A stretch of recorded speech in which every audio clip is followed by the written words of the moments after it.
ನಾನು ಹರ್ಷಿತಾ, ಕಾರವಾರ ಪ್ಲೇಟ್ ಚಾನೆಲ್ಗೆ ಸ್ವಾಗತ. ಉತ್ತರ ಕನ್ನಡ ಜಿಲ್ಲೆಯಲ್ಲಿ ಮದ್ಯ ಮಾರಾಟ ಮತ್ತು ಸಂಗ್ರಹಣೆಗೆ ನಿಷೇಧ ಹೇರಿದ ಜಿಲ್ಲಾಡಳಿತ. ಕಾರವಾರ ಜಿಲ್ಲೆಯ ಗ್ರಾಮ ಪಂಚಾಯಿತಿಗಳಿಗೆ 2 ಹಂತದಲ್ಲಿ ಚುನಾವಣೆ ಜರುಗಲಿದ್ದು, ಮುಕ್ತ ಹಾಗೂ ಶಾಂತಿಯುತ ಮತದಾನ ನಡೆಸಲು ಡಿಸೆಂಬರ್ 22 ಹಾಗೂ 27ರಂದು ಮತದಾನ ಜರುಗುವ ಗ್ರಾಮ ಪಂಚಾಯಿತಿ ವ್ಯಾಪ್ತಿಯಲ್ಲಿ ಮದ್ಯಪಾನ, ಮದ್ಯ ಮಾರಾಟ, ಮದ್ಯ ಸಾಗಾಣಿಕೆ ಹಾಗೂ ಮದ್ಯ ಸಂಗ್ರಹ ನಿಷೇಧಿಸಿ ಜಿಲ್ಲಾಧಿಕಾರಿ ಹಾಗೂ ಜಿಲ್ಲಾ ದಂಡಾಧಿಕಾರಿಯಾಗಿರುವ ಡಾಕ್ಟರ್ ಹರೀಶ್ ಕುಮಾರ್ ಕೆ ಅವರು ಆದೇಶ ಹೊರಡಿಸಿದ್ದಾರೆ.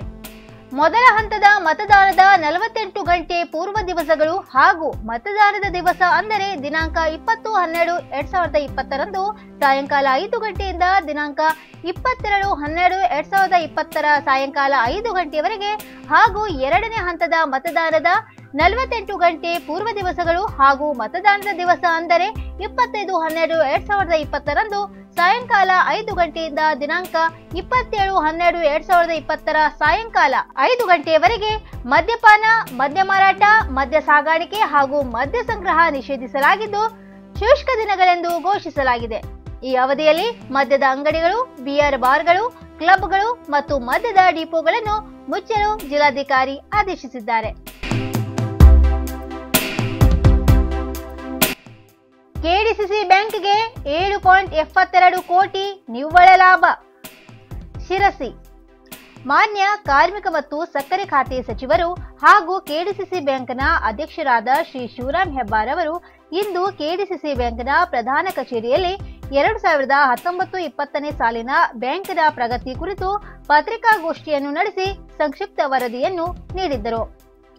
2019-20ನೇ ಸಾಲಿನಲ್ಲಿ ಬ್ಯಾಂಕ್ ಉತ್ತಮ ಪ್ರಗತಿ ಸಾಧಿಸಿದ್ದು, ಈ ಬಾರಿ ಬ್ಯಾಂಕ್ ಒಟ್ಟು 7.72 ಕೋಟಿ ರೂಪಾಯಿ ಲಾಭವನ್ನು ಗಳಿಸಿದೆ.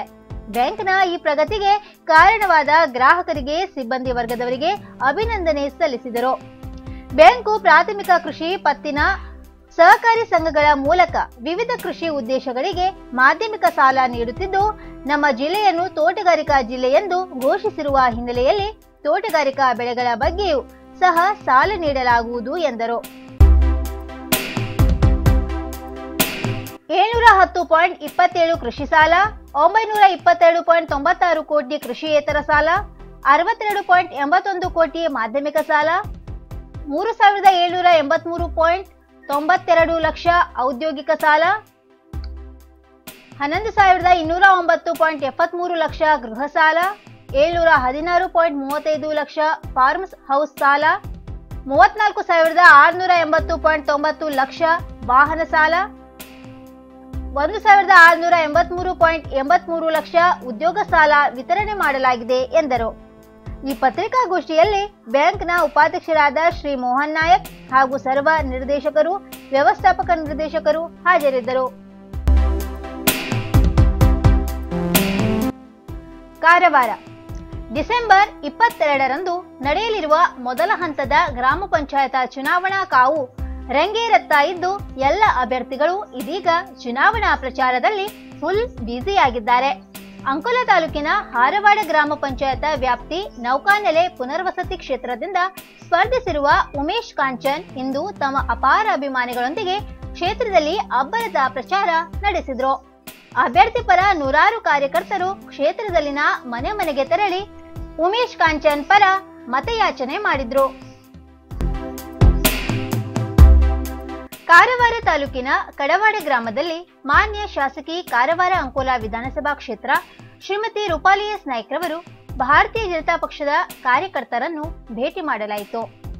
ಜನರಿಗೆ ಸ್ಪಂದನೆ ನೀಡುವ ಜನಪ್ರತಿನಿಧಿಗಳನ್ನು ಆಯ್ಕೆ ಮಾಡಬೇಕು, ಜನಸೇವೆ ಮಾಡುವ, ಗ್ರಾಮೀಣ ಅಭಿವೃದ್ಧಿಗೆ ಸಹಕಾರ ನೀಡುವ ಸದಸ್ಯರನ್ನು ಆಯ್ಕೆ ಮಾಡಬೇಕು. ಪಂಚಾಯಿತಿ ಎಂದರೆ ದೇವಾಲಯವಿದ್ದಂತೆ, ಅಲ್ಲಿರುವವರು ಆ ದೇವಾಲಯದಲ್ಲಿ ಉತ್ತಮ ಆಡಳಿತ ನೀಡುವ ಜನರನ್ನು ಆಯ್ಕೆ ಮಾಡಬೇಕು. ಈ ಸಂದರ್ಭದಲ್ಲಿ ಗ್ರಾಮೀಣ ಮಂಡಲದ ಅಧ್ಯಕ್ಷರಾದ ಶ್ರೀ ಸುಭಾಷ್ ಕುನ್ಗಿ, ಜಿಲ್ಲಾ ಉಪಾಧ್ಯಕ್ಷರಾದ ಶ್ರೀ ನಾಗರಾಜ್ ನಾಯಕ್, ರಾಜ್ಯ ಮೀನುಗಾರ ಪ್ರಕೋಷ್ಠದ ಶ್ರೀ ಗಣಪತಿ ಉಳ್ವೇಕರ್, ಕಾರವಾರ ಮಂಡಲದ ಅಧ್ಯಕ್ಷರಾದ ನಾಗೇಶ್ ಕುರ್ಡೇಕರ್, ಸ್ಥಳೀಯ ಮುಖಂಡರು, ಗ್ರಾಮಸ್ಥರು, ಕಾರ್ಯಕರ್ತರು ಉಪಸ್ಥಿತರಿದ್ದರು. ವಿಧಾನ ಪರಿಷತ್ ಸಭಾಪತಿಯಿಂದ ಕರ್ತವ್ಯ ಲೋಪ ಶಿವರಾಮ್ ಹೆಬ್ಬಾರ್. ಶಿರಸಿ ವಿಧಾನ ಪರಿಷತ್ ಸಭಾಪತಿ ಅವರೇ ಕರ್ತವ್ಯ ಲೋಪ ಎಸಗಿದ್ದಾರೆ. ಅವಿಶ್ವಾಸ ಇದ್ದಾಗಲೂ ಆ ಸ್ಥಾನದಲ್ಲಿ ಮುಂದುವರಿಯುವ ಮೂಲಕ ನಿಯಮ ಮುರಿದಿದ್ದಾರೆ ಎಂದು ಕಾರ್ಮಿಕ ಮತ್ತು ಸಕ್ಕರೆ ಖಾತೆ ಸಚಿವ ಶಿವರಾಮ್ ಹೆಬ್ಬಾರ್ ಹೇಳಿದರು. ವಿಧಾನ ಪರಿಷತ್ ಕಾರ್ಯದರ್ಶಿಗೆ ಸಭಾಪತಿ ಪ್ರತಾಪ್ ಚಂದ್ರ ಶೆಟ್ಟಿ ಶೋಕಾಸ್ ನೋಟಿಸ್ ನೀಡಿರುವುದಕ್ಕೆ ಪ್ರತಿಕ್ರಿಯಿಸಿದ ಅವರು, ಮೊದಲು ಸದನದ ನಿಯಮ ಉಲ್ಲಂಘಿಸಿದ ಪ್ರತಾಪ್ ಚಂದ್ರ ಮೇಲೆ ಕ್ರಮವಾಗಬೇಕು, ಕಾರ್ಯದರ್ಶಿ ಮೇಲಲ್ಲ ಎಂದರು. ಪರಿಷತ್ನಲ್ಲಿ ನಡೆದ ಘಟನೆ ಕಾಂಗ್ರೆಸ್ನ ಹತಾಶ್ ಮನಸ್ಥಿತಿ ವ್ಯಕ್ತಪಡಿಸಿದೆ.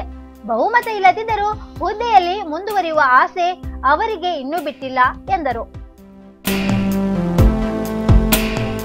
ಮುಕ್ರಿ ಸಮಾಜದಿಂದ ಚುನಾವಣೆ ಬಹಿಷ್ಕಾರಕ್ಕೆ ನಿರ್ಧಾರ.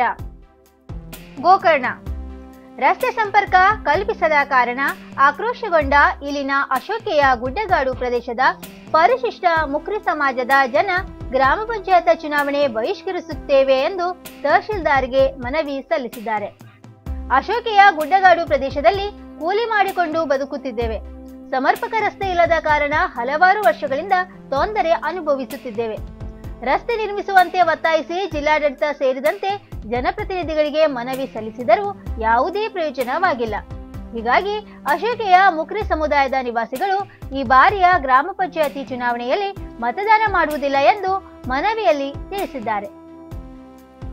ಹೊಸಬು ಗಣೇಶ ಮುಕ್ರಿ, ನಾರಾಯಣ ಗಣಪತಿ ಮುಕ್ರಿ, ನಾಗಪ್ಪ ಎಸ್ ಮುಕ್ರಿ, ಗೌರೀಶ್ ಜಿ ಮುಕ್ರಿ ಇತರರು ಮನವಿ ಸಲ್ಲಿಸುವ ಸಂದರ್ಭದಲ್ಲಿದ್ದರು. ತಹಶೀಲ್ದಾರ್ ಅನುಪಸ್ಥಿತಿಯಲ್ಲಿ ಸಹಾಯಕ ಶಿವಾನಂದ್ ಮನವಿ ಸ್ವೀಕರಿಸಿದರು.